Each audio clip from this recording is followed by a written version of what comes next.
Continuing with the story, this is where it gets a little bit grim. Um, so about the 11th grade, I'm spent. I think at this time I was living a lot with my grandpa because my grandpa came in.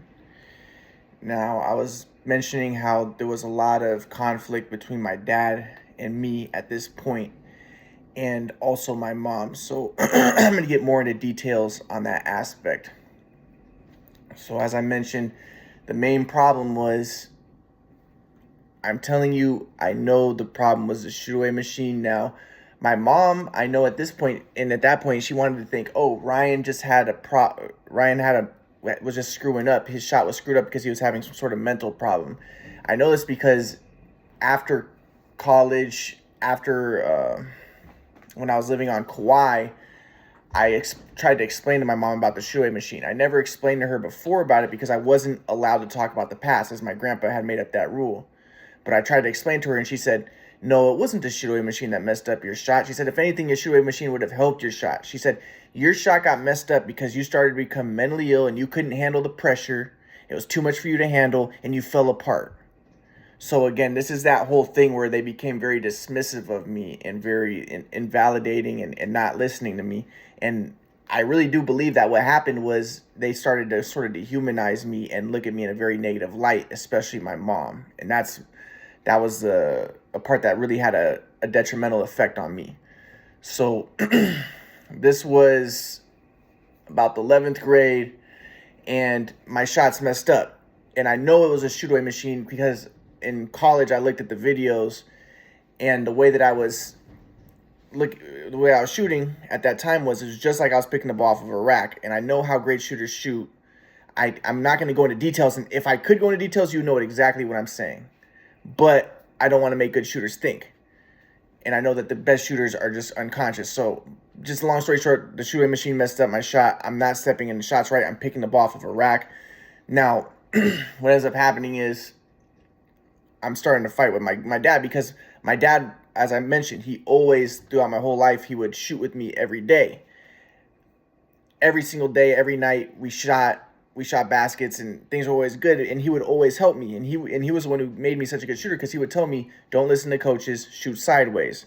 Coaches tell people to shoot square. No, shoot like you shoot sideways. And if there was ever any problem with my shot, he would say, hey, Ryan, you're not shooting with enough arc, or Ryan, your legs are too wide, or Ryan. And he would explain it to me and tell me what to do. But there was never anything that was that drastic or that serious that it was much of a problem. But at this point, it was very serious because I'm shooting completely incorrectly. And then my dad tried to fix it, but he told me to do, I'm not going to get into details, but he told me to do the something that was incorrect. He wanted me to shoot sideways, but he didn't realize the reason why I shot sideways is how I moved into shots. And picking the ball off of a rack, I couldn't move into shots correctly. All the great shooters, it's all about how you move into shots. So my dad and I, there's conflict. My dad finally is like, Ryan, every time I fix your shot, you're shooting, you go back to shooting square, you're shooting with your left foot in front of your right. It's because I was picking the ball off of a rack. That's why. And he says, and he says, I give up. So he goes in, and then I would get in an argument. I'd say, Dad, come on, shoot me for a little bit more. And then we would get into an argument. Now, my mom, the way that she interpreted this was, she's thinking, okay, Ryan has obsessive compulsive disorder. He's obsessive. Now, at this point, yes, I am obsessive, and that's why I'm so good at what I do in so many ways and so many things, because I work hard at everything and I go all out on everything. Now, she wanted to make this into that I had some sort of mental illness or mental problem, but it wasn't that. It was a shoot-away machine that was the problem. But I'm not going to lie. Yes, I did really desperately want to fix my shot, and I felt that I needed my dad. And my dad did continue to try to help me, and he would go out, he would get frustrated, he would go in, he would, I would ask him if he could continue to shoot with me. He would say no, and then that's when the abuse would start to happen. And then he would say, you ask me again, I'm going to kick your ass. And then I would be like, Dad, I really need your help. And then to get me to shut up, he would grab me, usually throw me to the ground and hold me in the headlock. That was usually what he did. And if I would continue to fight, he would, bang me a little bit around, and that was basically it. He never really abused me too bad, but that was the gist of it. Now, then my grandpa comes in, And as I said, my parents made me start living with my grandpa in Malibu. Now, as I mentioned, my grandpa didn't know what was going on. So my grandpa's whole idea is, well, he doesn't know this about the shoot away. I didn't know about the shoot away. I didn't know why my shot was messed up. He didn't know I was such a good shooter. So he's just thinking, well, it's, you're fighting with your dad. This happens with so many kids. They fight with their dad because they wanna be independent. They want to be independent, and you just want independence from your parents, and this is just natural, and that's really what you want. And I'm thinking to myself, like, I didn't really understand what he was saying, but I was like, okay, yeah, okay, I want independence, sure. But what ended up happening is, as I mentioned, my parents kind of misinterpreted this, and they're like, okay, yeah, make Ryan independent. That means kick him out of our life and don't be available for him and don't be emotionally there for him, and basically neglect him. So at this point, they're upset with me. They're angry with me. They want me out of their life, so they kick me out. I'm living with my grandpa. But I still wanted help from my dad, so I would go back and forth. I would go back to my house, and I would shoot with my dad, and we were trying to fix my shot, and fights would continue to happen, and so on and so forth. Now, just to give some examples of what was going on at that time was, at that time, my mom put me on medicine. So I was... this was 11th grade, the first time I ever started taking medicine, and I didn't want to do it. So my mom first took me to a psychologist, and then the psychologist, she wrote a letter to the psychologist, and I talked to the psychologist, and this lady, it was a lady, and she was saying, Ryan, she said, you seem like I forget exactly how she said it, but you seem like a normal person, a good person. There doesn't seem anything wrong with you. But then she read me the letter that my mom wrote, and she said she talked to my mom. She read me the letter, and she said, do you see anything wrong with this letter? And I was like, I don't know.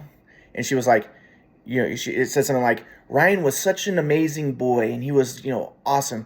But then he became a complete jerk, and he's just, and saying all, and I don't remember the letter, but I just remember my mom was calling me names. And then the psychologist said, your mom is calling you names. And she said, and she said, she spoke to my mom. She said, in my whole life as a therapist, I've never met anybody as bad as your mom. I forget exactly how she said it, but essentially she was saying that she had never come across anybody as bad and as sick as my mom. And I was like, and I remember I started to cry when she said that. And part of the reason I started to cry too was because I was always kind of superstitious, and there was like a spider in the corner of the room, and I saw that as a bad sign. This is kind of weird, but I was crying because I was very upset about the whole situation. I didn't know, I was upset about my shot. I didn't know what was going on. And then the psychologist saying that my mom's like the worst person she's ever come across. So, but then the lady, she was like, I'm going to get you help. We need to, she said, the first thing we need is to get teach your mom how to talk about you and talk to you with respect and not call you names. And she said, that's the first thing we have to start doing. And then, and we'll go from there. But then the next day, my mom was like driving me to school, and she said, you're never going to go to that psychologist again. And I was like, why? She said, because that lady is crazy. So clearly the psychologist tried to explain to my mom that she was not being a good mother. She wasn't acting appropriately. And my mother just discarded it and said, okay, well, I'm going to send my son to a new psychologist then. So then,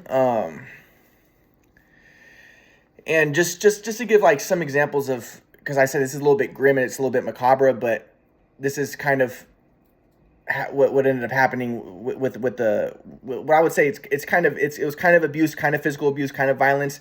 But again, it wasn't so bad. And as I mentioned, my whole life, I was never punished. I was never spanked. I was never even put in timeout. My parents were very permissive parents.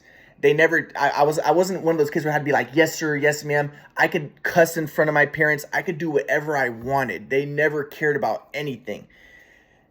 And now all of a sudden, now things are starting to get a little bit physical, and there's starting to be that punishment aspect for my dad. So at this point, my dad, as I said, he would start grabbing me, putting me in the headlock, and holding me in the headlock. So my parents, they ended up, okay, so then they took me to a different psychologist. They took me to a psychiatrist, and my mom told the psychiatrist, Ryan has obsessive compulsive disorder. And I think that what she was saying was that, because I was obsessively trying to get my dad to help me fix my shot. And he would help me fix my shot, but again, he would get upset with me, and then he would stop helping me for a little bit. But I felt I needed him because I didn't know how to fix it. and I'm picking the ball off of the shoot away machine, shooting wrong at the time. Now I look back at it. Now I know that, but at the time I didn't know that. So there was no hope. Looking back at it, I know there was no hope because I was practicing wrong. But at that time, I didn't know that. So I'm just frustrated and I'm very confused and I'm going through a lot of stress and it's really terrible. So I feel like I need my dad's help to fix it. And my dad would help me. But at this point, it was mainly damage control because all my dad really was doing was making my shot look not completely ugly. So he would say, Ryan, your feet are extremely wide or your left foot's completely in front of your right. And I never was aware of any of this stuff because I was always unconscious. I never thought at all when I played. So he would fix those types of things.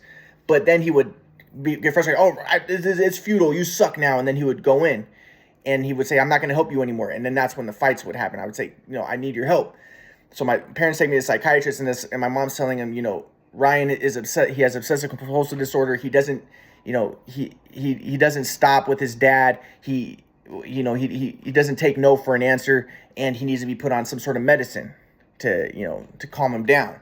So the psychiatrist, I think he put me on like Prozac or something.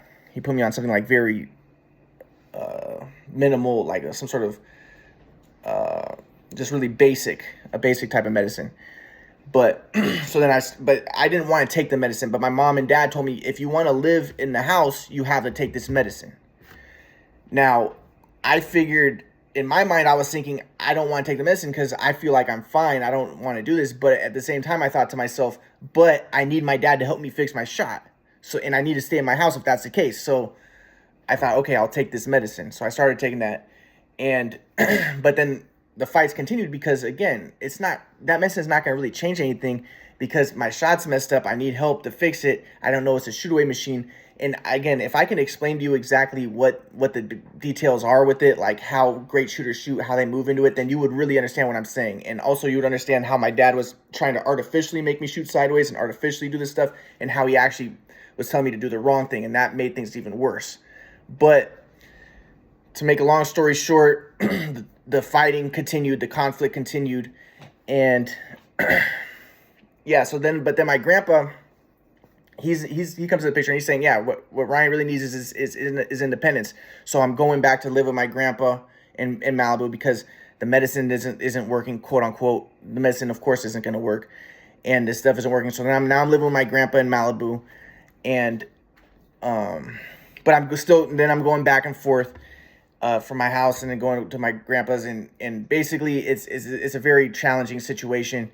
The abuse continues, but then my grandpa's saying, so this is kind of like what would happen. So I would be at school and I call my mom, and I would be like, Mom, I want to go back to the house. I want to live with Dad, and I need help with my shot. And my mom would be like, Ryan, you're 17 years old or you're 16 years old. You act like you're 12. You're a 16-year-old, and why do you need your daddy? You're such a, but the way my mom would talk to me, she would say like, you're such a fucking pussy. You're such a little bitch, stuff like that. So I was very frustrated and I was very upset and it was very traumatizing. And now I know it was emotional abuse. My mom was being very emotionally abusive. At the time I wasn't aware of that, but I was going through a lot of serious pain from this. And then, so for instance, it's like one example of that would be when I would be talking to her and I'd be like, okay, well, bye, Mom, I love you. And then she would like hang up, and I would call her again. I'd be like, Mom, can we please end on a good note? I said I love you. Can you just tell me you love me or something? And then my mom would say, I don't love you. I hate you. I forget exactly what she would say, but she'd like, I hate you. You're a bitch. You're a pussy. But she would say, no, I'm not going to leave on a good note. Bye. Or no, she wouldn't say bye. I'm not going to leave on a good note. She'd hang up on me. A lot of times she just hang up on me like that. And then so my point though is now you're seeing that at that point, my mom started to develop a lot of contempt for me and a lot of hatred toward me. And what's very clear is she thought that there was something biologically and like basically like essentially wrong with me. She thought I had a disease. She thought I had an illness. She thought I was obsessive compulsive disorder, and she just thought that I was screwed up. She didn't know that the problem was the shoot away machine at this time. And it really was. And I know for a fact, if my dad never got the shoot away machine, none of this would have happened. I know because I was still automatic. I was still doing things unconscious. And if I was just getting passes and just shooting regular, I would have been continuing just shooting normal and shooting good. But this was just altering me and just screwing things up terribly. And it's a tragic situation. But so then I would the fights would continue. I would go back home. So I'm just like one other example is then I started seeing a psychologist. My mom sent me to a different psychologist, and I was talking to the psychologist and I was telling him how I would like it if my dad could just shoot with me maybe 15 minutes a week on Mondays. I wanted to set time because it became very what I'm trying to think of the word where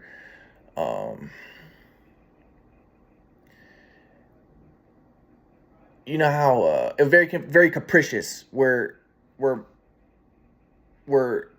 my dad would like I said, if I was playing good, like he heard that I had a good game, he would go to he would start shooting with me. But if I wasn't playing good, if he heard that I wasn't playing good, then he would not shoot with me for a month. And I never knew it would just depend on how he was feeling. Now, my grandpa, again, who would dismiss me, he would say, no, it wasn't because you were playing good. It was because when you played good, you treated your dad good. And then he did that. But he didn't know. He just always wanted to make me into the bad guy. And I'm going to get more into my grandpa in this whole thing. But so I'm telling the psychologist, can we please like just set up something so it's not so capricious where every Monday at 4 o'clock, 15 minutes, my dad will shoot with me for 15 minutes. And then I'll be happy because then all I really needed again, at this point, it was just damage control. I just needed somebody because my shot was getting so weird, somebody to like just alter it so I didn't look crazy. I just didn't want to look crazy anymore because people don't realize at this point my shot was getting really bizarre because I was picking the ball off of a rack and but at the time I didn't know that. So I just needed somebody to help me with that. And my dad helped me my whole life. So, but then my dad came in and my mom and my grandpa to talk to psychologists and we discussed this, and my dad said, no, I'm not going to do that. And so then my grandpa was like, I talked to my grandpa after this, and my grandpa was like, well, Ryan, you're going to have to learn to accept bad calls. And he said, people are going to make bad calls in your life, but important thing is you have to learn to accept it. And you have to also learn to trust that everything is fine. So he's trying to use his metapsychiatry stuff. So a big thing of metapsychiatry is trust. And so that's because if you're anxious, you don't trust. And my grandpa was saying that I was trying to force my dad and trying to make things happen. He was like, you can't force people to do anything. So he's saying so basically you can't let things happen, but you have to make things possible by upgrading your software or whatever. But this is all my grandpa's type of stuff. But he's saying basically I have to learn to trust that everything is fine. And one way that he described this was like Bill Russell. It was like a black NBA player for the Celtics. He won 11 NBA championships, and apparently a lot of people were racist at his high school. And he said that he was always very angry and upset about it. But then he said one day he was just like walking through the hall, and he said that he just had this like realization that everything is just fine. And he stopped. He said he let go of his anxiety, and he let go of his anger and stuff, and he developed that mode of trust. And so my grandpa was like, that's what you need to develop, just you need to develop trust, and everything's just fine. And you have to learn, and he said people are going to make bad calls. Your dad might have made a bad call, but you have to learn to accept bad calls. And so now this is all well and good, and I understand what my grandpa's trying to say, and I understand that obsessive compulsive disorder is a part of anxiety, and I was anxious at this time, and it was a difficult time. But the way that I see it is, my grandpa says you can't change people, but the way I see it is my grandpa influenced things in a negative way. So then after this, what would happen is I would be like, Dad, come on, let's shoot for 15 minutes, and my dad would tell me, Ryan, everything is just fine. You have, you have to learn to accept my calls. Because my grandpa explained this stuff to my dad, like how I had to learn how to accept bad calls and had to learn to accept everything is just fine. So then whenever I'm talking to my mom and dad, I'll be like, Mom, can I want to be back at the house. My mom would be like, Ryan, everything is just fine. Ryan, everything is just fine. Because she would be repeating what my grandpa would say because they didn't understand it. So they made it. So this is why I'm getting at that things just got extremely bizarre. And it got like worse and worse. So I'll get more into that.